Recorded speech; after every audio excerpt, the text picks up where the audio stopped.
what you know about rolling down in the deep. So here's the 2024 Catalyst. I picked it up a couple weeks ago.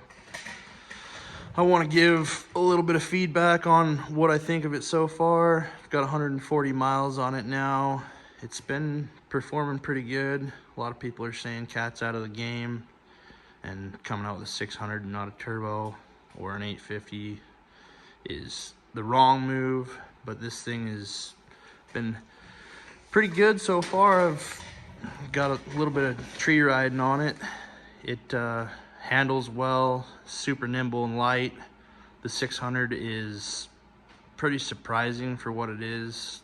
The bottom end's not super great, but it pulls pretty good through the mids and the top end.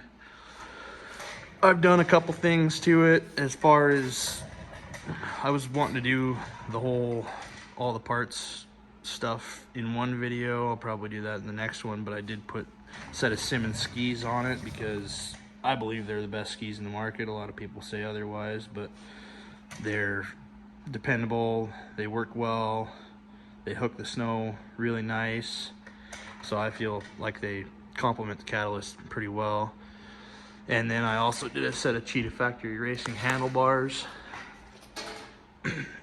I'm gonna do a few other things to it with some lightweight rotating mass stuff and just kind of keep it simple on it, you know, a can and a battery and whatnot, because it is an electric start model 146. Couple of pros that I have on this thing is, again, the nimbleness, how light it is, how quick it spins up.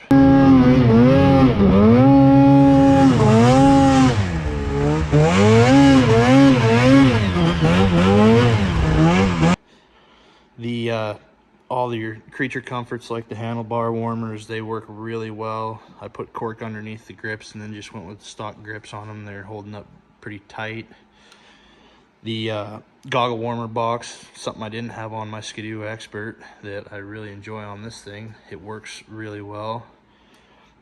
The shock package is working. It's not great, but it's a stock shock package, which people I usually work with is Raptor, and I don't know what their plans are for this model. Panel removal and getting to all the stuff underneath the hood is fairly easy. There's one thing I don't like about this other panel is it gets kind of stuck right in here. You got to push in on it to get it to remove. But other than that, the seat comes off easy, the battery is accessible, everything's kind of holding up well. It's got, the reason it pops up on the snow real well is how shallow the attack angle is. But yet it still picks the front end well, so that's something Cat did pretty right. These Arctic Cat accessory mounts probably would work great if I had anything to put on them, but I'm gonna probably get rid of those and put my Skidoo link can on there for extra gas, because so far this thing goes about 60 miles and you're out of gas, but I don't know how far I am into break-in. A couple of cons on this thing: the ice scratcher, though Cat did a really good job on making an ice scratcher kit for the Alpha, I don't really like it compared to what you can see in the Skidoo and Polaris these days. And then also another con is I get a lot of buildup in here in the running boards and right back here. I'll probably replace these running boards with a metal option because I'm a little heavier and I don't want to step through that composite board that bad, because it's already got a little crack right here and 140 miles and I don't like the sign of that. And then what else on this thing? Probably take the panels off and show. You want to do that? Just show how easy. There's 3 twist quarter turns. Panel comes right off. Pretty easy. You got all your clutching your antifreeze level right there.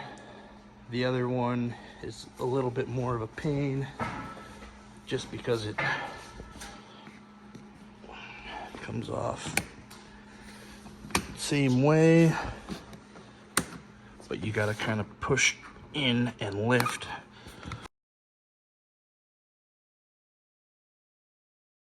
There, just like that. And then you got access to your can, which if I had one available right now, I'm waiting on a Jaws Rowdy can. This thing would be coming out of here. But the belt drive's holding up pretty good. You get a little bit of dust in here from braking. That happens with every belt drive. I've been running one for almost 10 years now, and you get a lot of that with a brand new belt drive. But that's it. That's pretty much the catalyst as a whole. It's my first real YouTube video going over anything like this, so hopefully it's informative. If anybody has any questions, I am going to do a build video, I guess I'd call it. I wouldn't really say it's a build because it's just bolt-on stuff, but the parts we're going to put on here, see how well everything works.